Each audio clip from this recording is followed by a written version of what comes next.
estão aqui dentro desejam ganhar almas para Jesus. Desejam ver vidas sendo alcançadas, vidas sendo impactadas. E às vezes nós gastamos tempo discutindo com as pessoas sobre um tema, explicando a palavra, e dá a impressão que a pessoa entendeu o que nós estamos falando. Mas a pessoa não firma na igreja, a pessoa não vem para a igreja. Então, como que eu posso ser uma pessoa frutífera de bons frutos?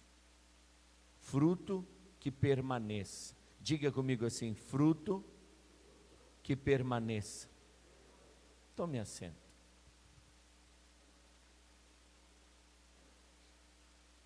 Creio que a maioria de vocês são estudantes.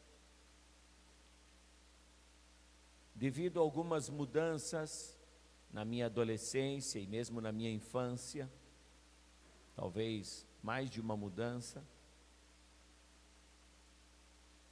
quando chegava o final do ano e eu ia pegar o meu boletim, era muito frustrante, porque eu havia reprovado.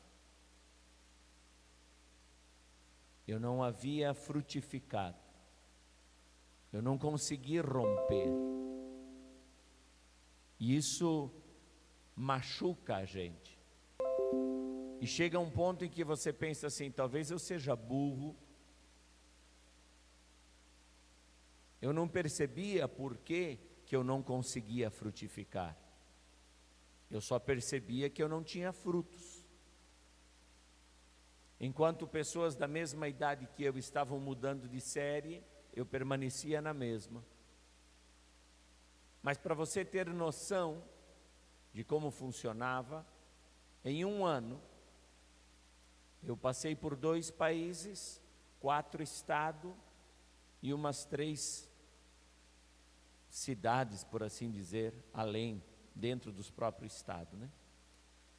Em um único ano. Como é que eu vou conseguir frutificar se eu não tenho permanência? Diga comigo assim: permanência.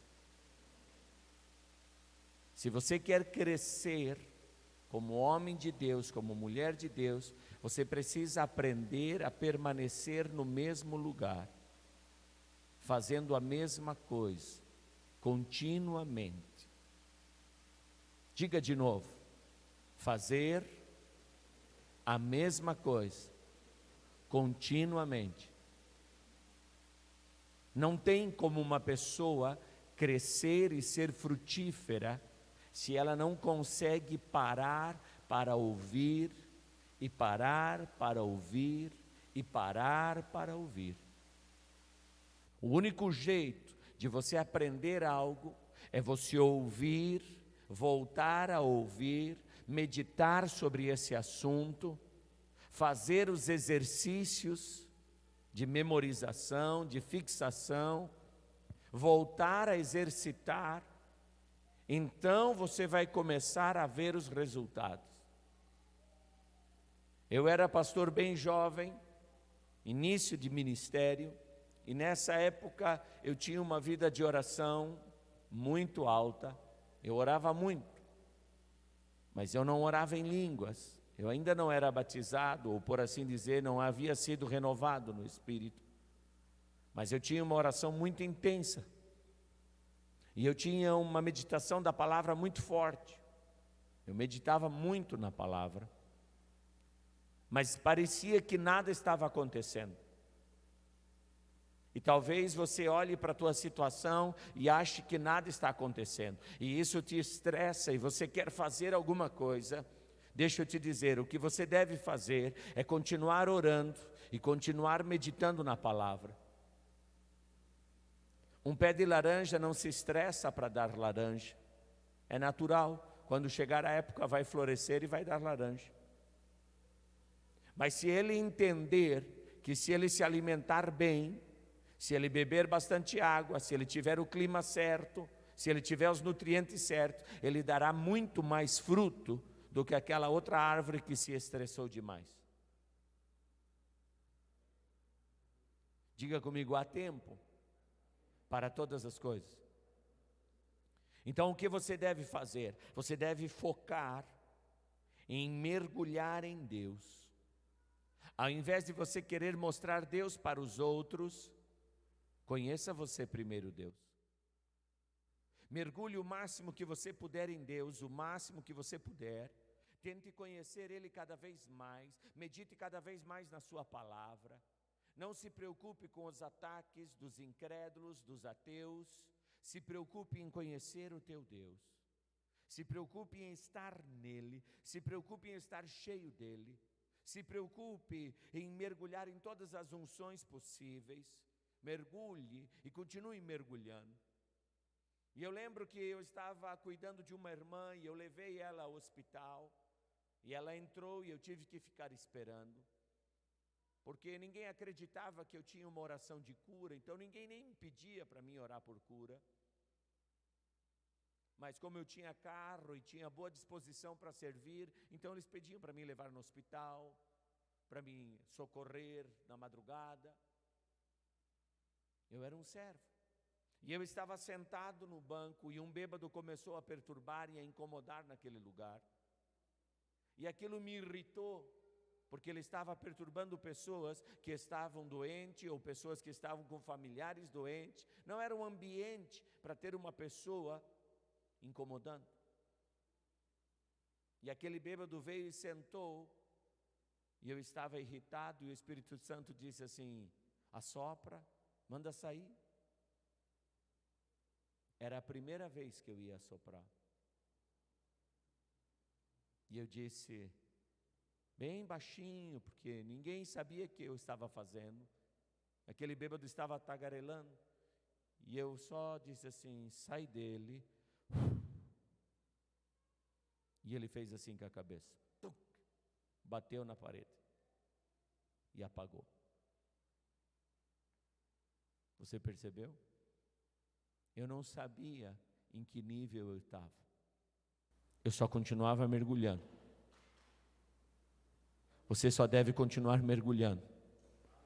E quando você menos esperar, o Senhor vai dizer para você, está pronto. Pode romper, pode libertar, pode curar, pode sarar, pode falar, porque quando você falar, os corações vão se quebrantar. Quando você abrir a tua boca, os ouvidos vão se abrir. Não tenha medo de mergulhar no Senhor. Vamos fazer uma pergunta aqui. Jesus nasceu como homem, igualzinho eu e você. Exatamente igual. A única diferença é que o pecado não estava nele. Mas ele era carne e osso, igual a você. As canseiras, as fadigas, as lutas, tudo a mesma coisa. Quantos anos ele viveu para dar início ao seu ministério? 30 anos. Diga comigo assim, 30. Diga 30 anos. Jesus passa 30 anos aprendendo sobre Deus. Porque você tem que entender que ele não sabia que ele era Deus. Ele não entendia tudo o que falavam dele, das promessas que a sua mãe lhe contava e do anjo. Ele era um homem. Então, durante 30 anos, ele vai crescendo dentro. Diga comigo, dentro. Sabe quando você está orando em línguas e dá a impressão que não está acontecendo nada, você só sabe que é bom. E você fica ali orando em línguas e você se alegra, e às vezes quando vem a unção do riso, você se alegra ainda mais, e dá a impressão que é só isso. Não é não. Quando você está orando em línguas, você está se edificando a si mesmo. Dentro de você está sendo construído o homem espiritual. A mulher espiritual está sendo construída dentro de você. A nova criatura está sendo potencializada. Agora eu pergunto para você, se você orar esporadicamente em outras línguas, o que significa? Significa que você está sendo edificado esporadicamente. Se você orar mais vezes por dia, no dia, quanto mais você vai ser edificado. E às vezes, quando nós estamos caminhando com o Senhor Jesus, nós nos sentimos sozinhos,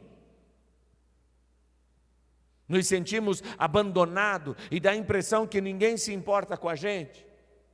Deixa eu te dizer uma coisa, meu amado irmão, você não precisa que ninguém se importe com você, você é amado do Pai.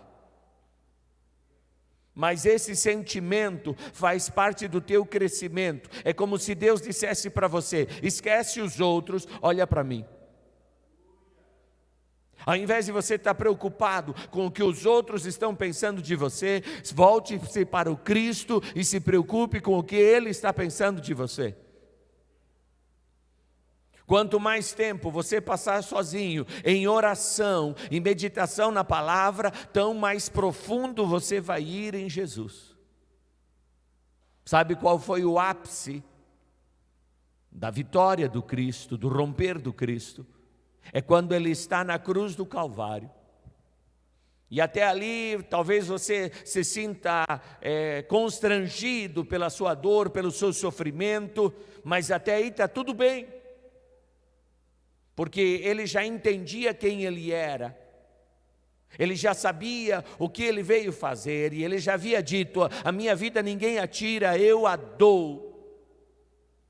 Mas quando Ele está ali na cruz do Calvário, Ele está sozinho. Há poucos dias atrás, a multidão gritava: hosana, aquele que vem no nome do Senhor. Jogavam as suas roupas para Ele passar, e agora todos o haviam abandonado. Mas até ali está tudo bem. O problema é que o Deus Todo-Poderoso virou o rosto para Ele.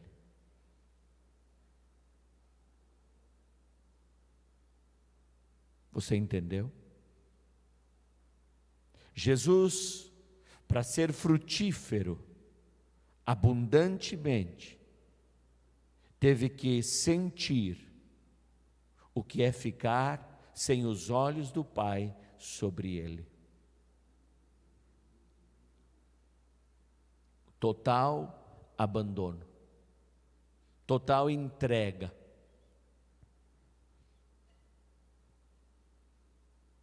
Coloca a tua mão no teu coração.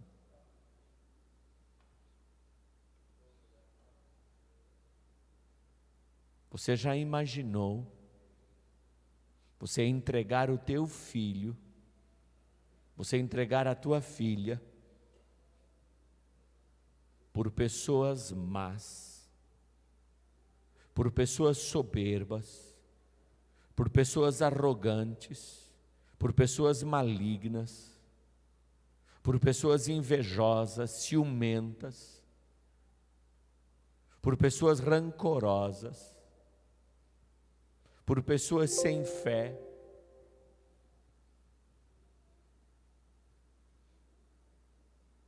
Deus Pai ama tanto você que arriscou perder o seu próprio filho e o abandona na cruz do Calvário para que ele possa morrer.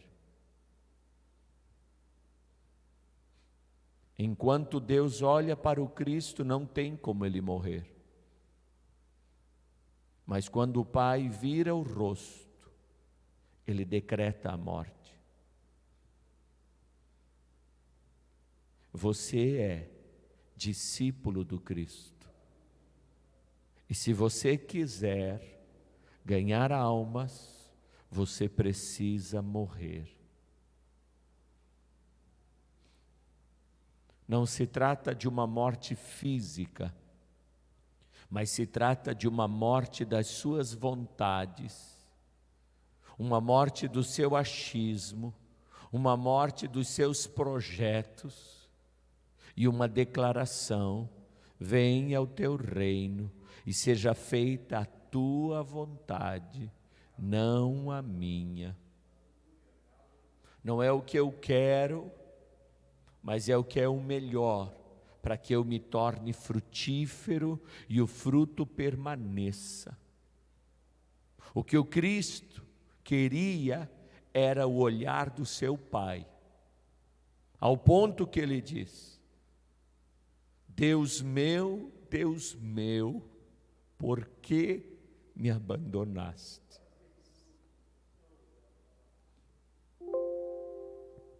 O que ele estava dizendo é: papai,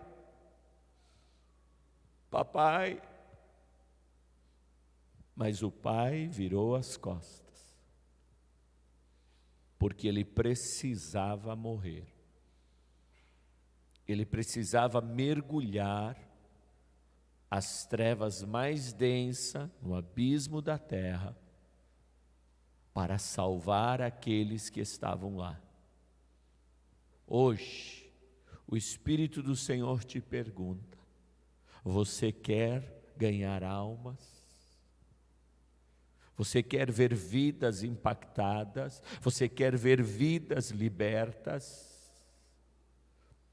Você precisa aprender a andar com Deus.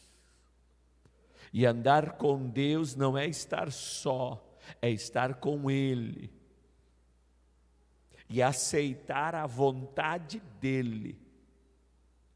Sabe quando as coisas não vão como você quer, quando as coisas não funcionam, quando as coisas dão errado, como que o teu coração reaciona? Ali está a questão.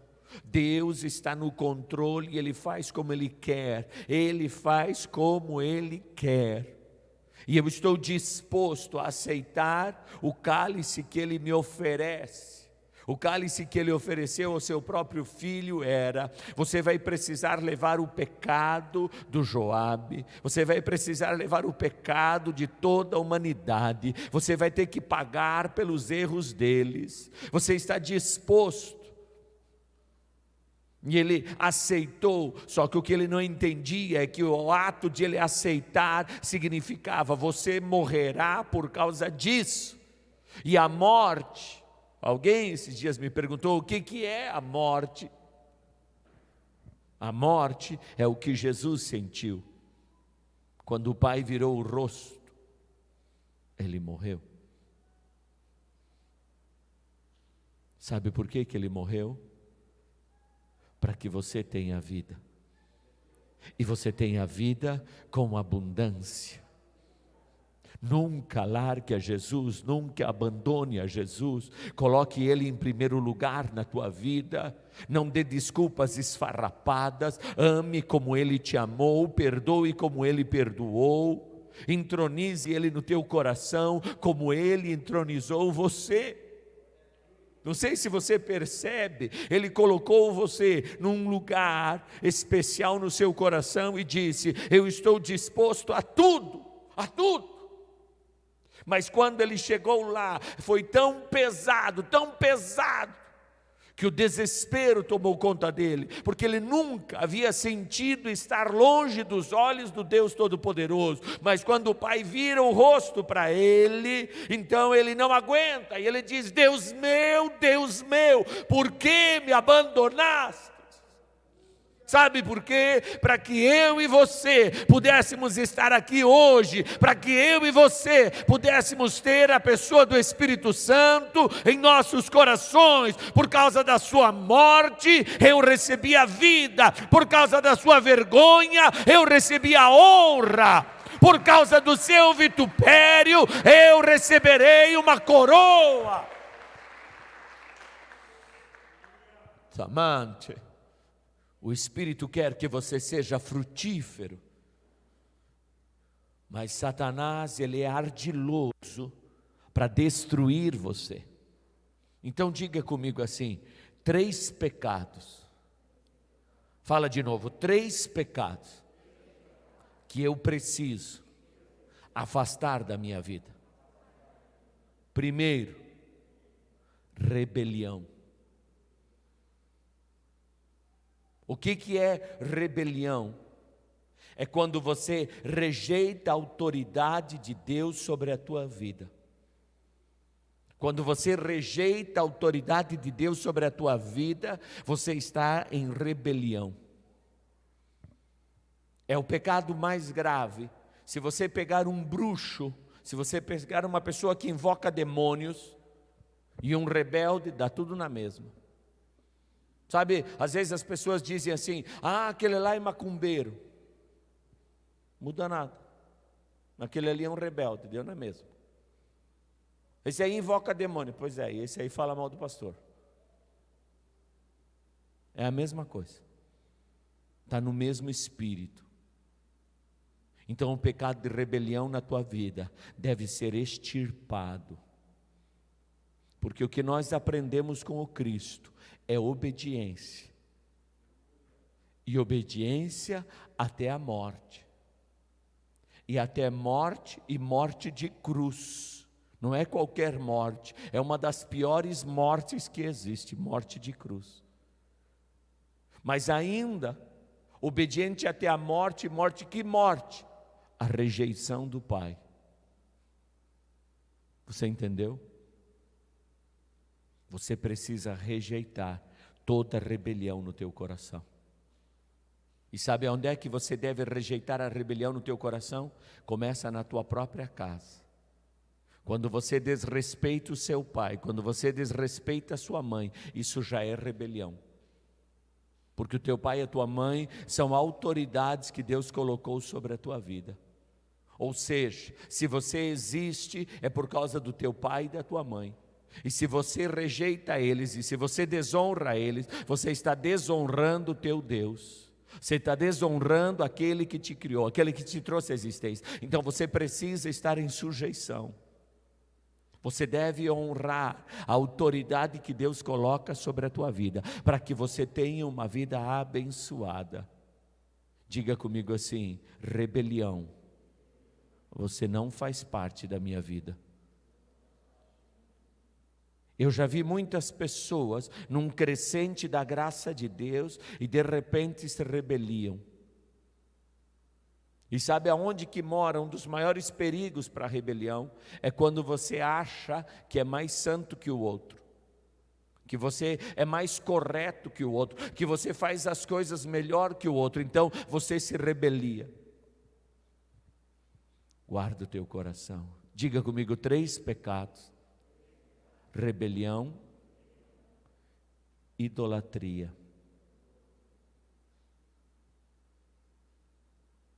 A idolatria é um dos pecados que a Bíblia mais vai bater na tecla. Rebelião e idolatria. Quando você encontrar a Davi, você vai ver o Senhor dizendo assim: e encontrei um homem segundo o meu coração. Davi era 100% obediente. Então você vê que em Deus ele alegra em Davi, porque Davi era uma pessoa obediente. E aí você vai encontrar o rei Saul, que é rebelde, que rejeita as ordenanças de Deus, que quer fazer as coisas do seu jeitinho, da sua maneira.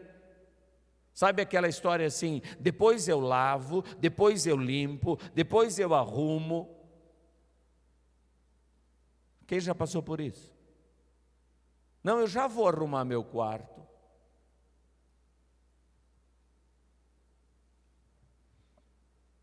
Deus falou que ele deveria matar todos os animais, mas ele resolveu deixar uns guardadinhos para depois. Não, depois eu vou fazer um holocausto para o Senhor.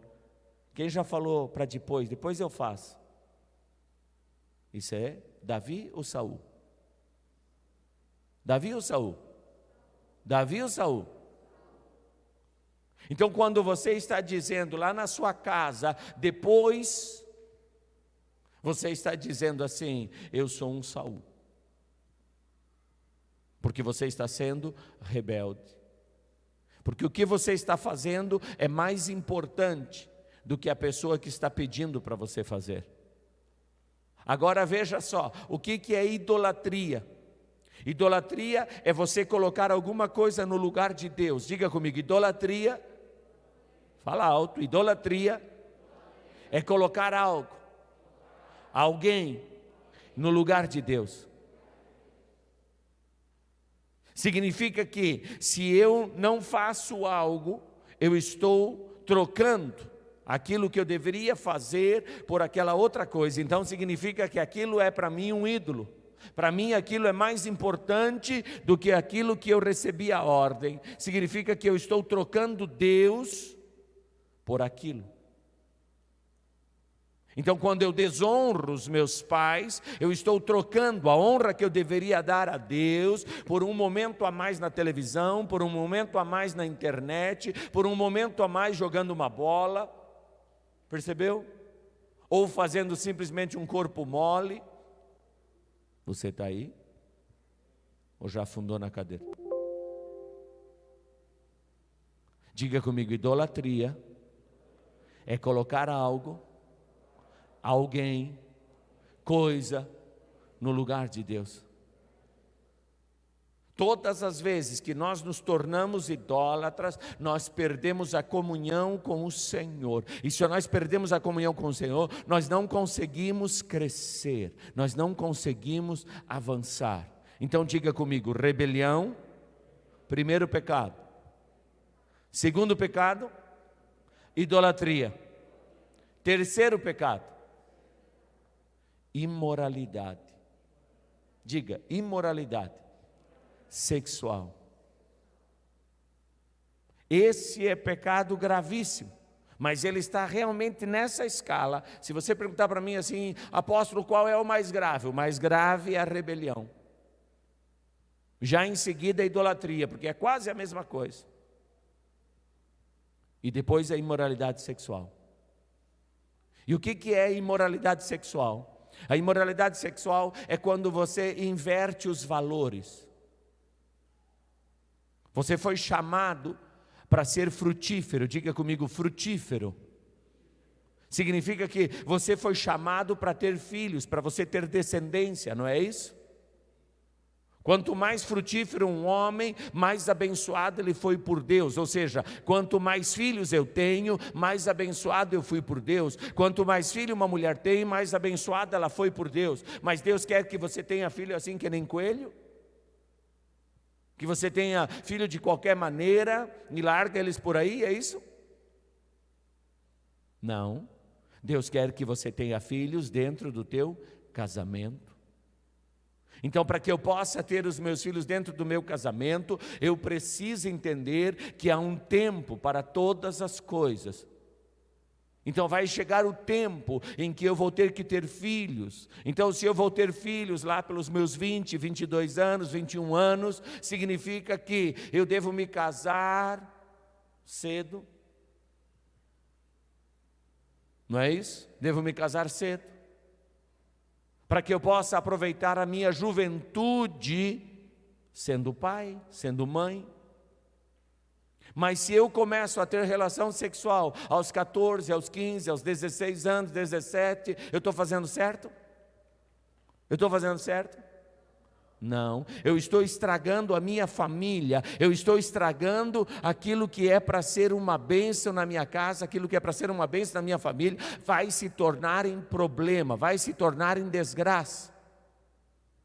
Mas o mundo aí fora diz que não, que você pode fazer de qualquer jeito. Pois bem, do jeito que eles estão fazendo, está cheio de jovem nas drogas, está cheio de jovem querendo se matar porque os pais são uns doidos, não param de brigar, vivem um inferno. Mas por quê? Porque o casal não cresceu em Deus e não aprendeu a ser responsável, porque aquele que ama, diga comigo, aquele que ama, como Jesus ama, está disposto a morrer pelo outro. Então veja, um homem que ama Jesus, presta atenção menina, um homem que ama Jesus vai amar você como ele ama Jesus. Uma moça que ama Jesus vai amar você jovem como ela ama Jesus, porque é isso que Jesus exige dela. Mas se eu amo a Jesus, eu vou primeiro obedecer a palavra de Deus. Significa que eu só vou ter um ato sexual quando eu tiver idade e casar. Você está aí? Hello? E quando eu casar, eu vou casar até que a morte nos separe. Diga comigo assim: quando eu casar, vai ser até que a morte nos separe. Você tem que ter isso no teu coração, se você quer ser frutífero. Diga comigo assim: frutificar e permanecer. 3 pecados. Fala lá, 3 pecados. De novo, 3 pecados: rebelião, idolatria e imoralidade sexual.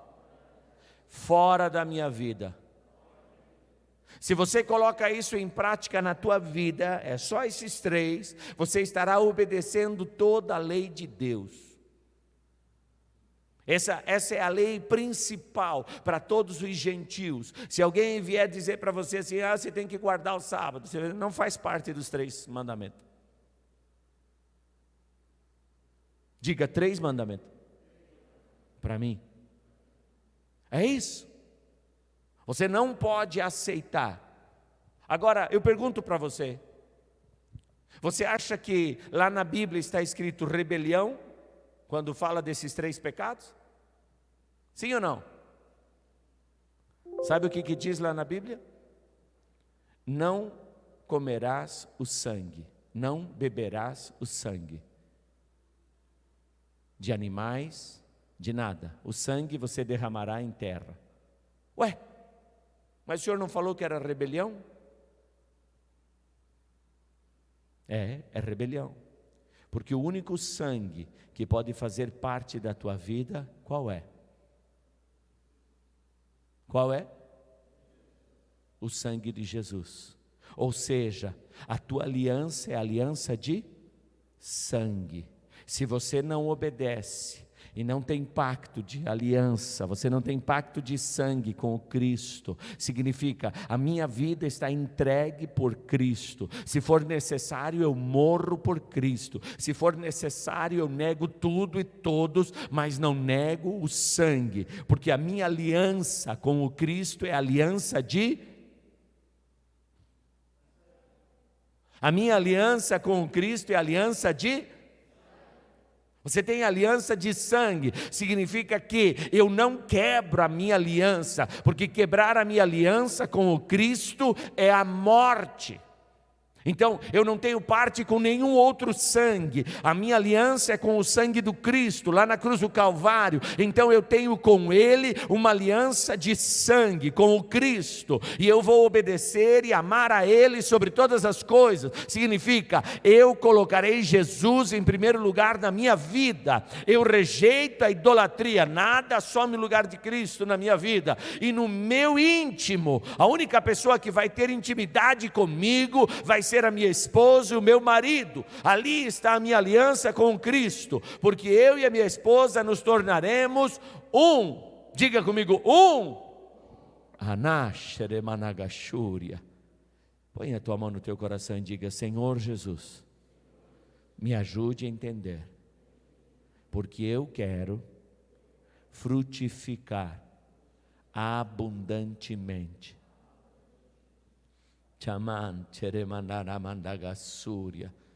Você sabe que existe dom de profecia? O profeta, ele pode determinar o que vai acontecer. O que você fala, não é que você revelou o futuro, o que você fala acontece. É o dom de profeta. E tem o dom de vidente. Diga comigo, vidente é aquele que vê o futuro.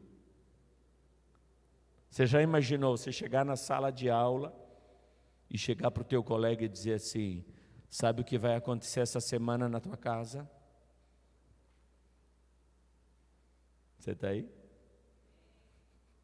Eu pergunto, vai ficar fácil de ganhar ele para Jesus? Ou você chegar para ele e dizer: sabe o que vai acontecer? Vai acontecer isso, isso, isso, isso, porque eu estou declarando. Segundo a minha palavra vai acontecer. Eu pergunto, ele vai querer conhecer o teu Deus? Você está entendendo o que eu estou falando? Se você mergulha em Deus, você rejeita o pecado, você rejeita o erro, você cresce em Deus, o seu poder cresce em você, e o que acontece? Você passa a frutificar abundantemente. O Senhor não está te chamando para ter pouco fruto, o Senhor está te chamando para ter muito fruto. Não seja um crente qualquer, não seja mais um evangélico, não seja mais um cultura cristã, seja você um que está enxertado em Cristo, e o teu fruto permaneça. As pessoas têm que saber que quando você fala, acontece, quando você ora, Deus responde. Aonde você entra, entra o reino de Deus. Não é algo superficial, é algo genuíno em Cristo. Amaxerebanagassória. Dá forte o teu aplauso. Será que você pode ficar de pé e aplaudir? Ah, mas aplaude de verdade.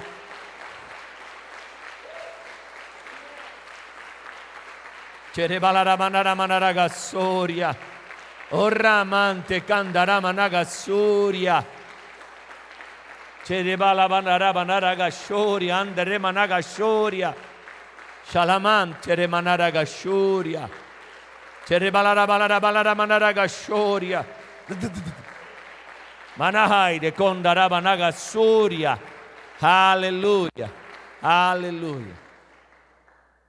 Abra sua Bíblia, se você tem ela aí.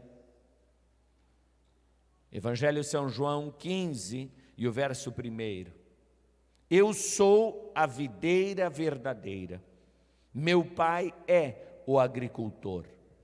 Todo ramo que estando em mim não dá fruto, ele retira.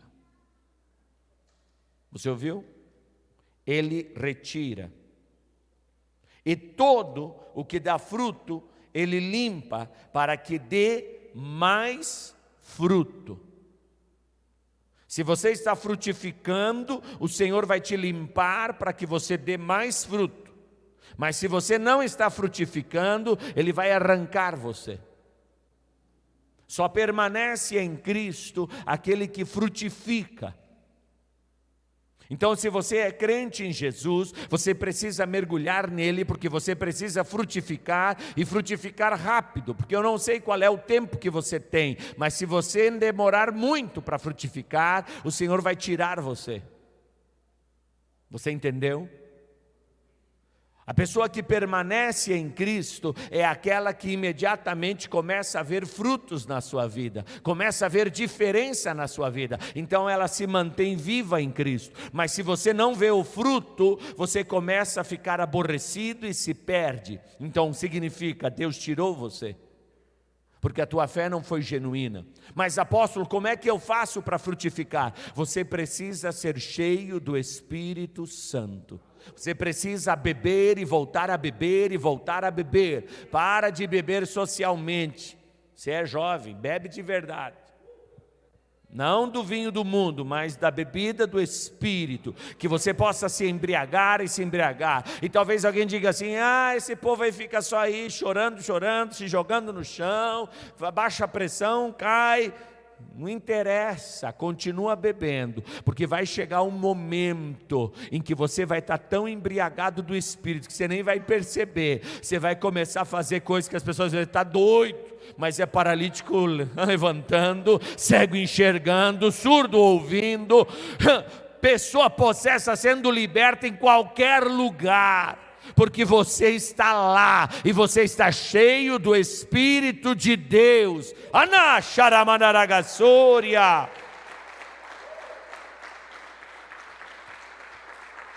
Todo que dá fruto, o limpa para que dê mais fruto.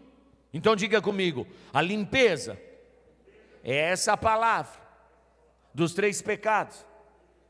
Veja, verso 3: vós já estáis limpo pela palavra que eu vos tenho transmitido. Rejeita a rebelião, rejeita a idolatria, rejeita a imoralidade sexual e cresce no Cristo, cresce na sua palavra e você avançará. Verso 4: permanecei em mim e eu permanecerei em vós. Vamos de novo? Permanecei em mim e eu permanecerei em vós. Você acha que você vai fracassar, que você vai ter erro na sua vida? Sim ou não? Vai ter. Mas você não precisa desistir do Cristo. Diga comigo: mesmo que eu falhe, mesmo que eu peque, eu não largo o Cristo. Eu permaneço nele. Entendeu? Sabe, você pisou na bola, você fez errado, seja cara de pau. Deixa a vergonha de lado, deixa a timidez de lado. Já vira para ele e diz assim: falhei, errei, fiz tudo errado. Tem misericórdia de mim, me ajuda. Então olha o que ele está dizendo aqui, ó: permanecei em mim. O que ele está dizendo é: não saia de mim, porque tem gente que faz coisa errada e foge. Não, fez coisa errada, corre para Jesus. Quebrou o vaso caro, corre para Jesus. Estragou algo, corre para Jesus. Pecou, corre para Jesus. Não corre de Jesus, corre para Ele. Permaneça em mim e eu permanecerei em vós. E aí, nenhum ramo pode produzir fruto por si mesmo, se não tiver ligado à videira.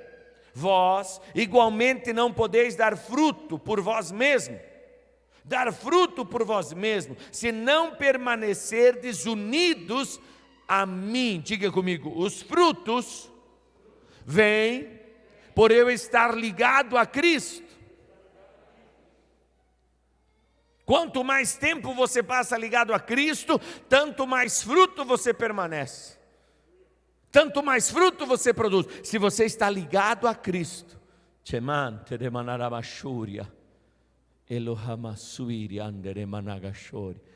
está entendendo o que eu estou falando?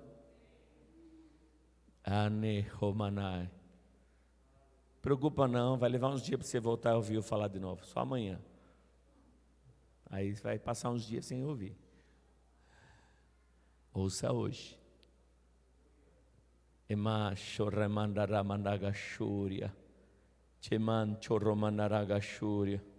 Veja só.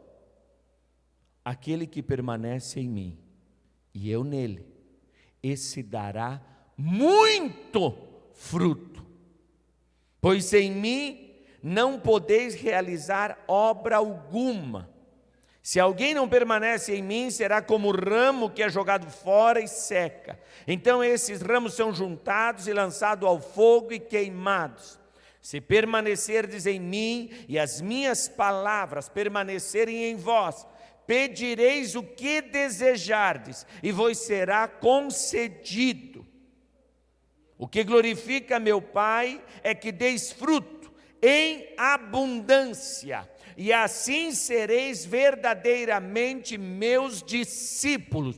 Verdadeiros discípulos do Cristo têm fruto. Diga comigo: verdadeiro discípulo tem fruto, e o fruto permanece.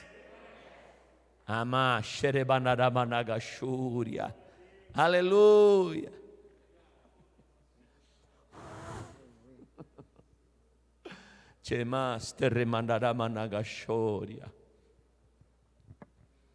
Você está em Jesus? Amém? Abra as tuas mãos. Pode subir. Abre suas mãos.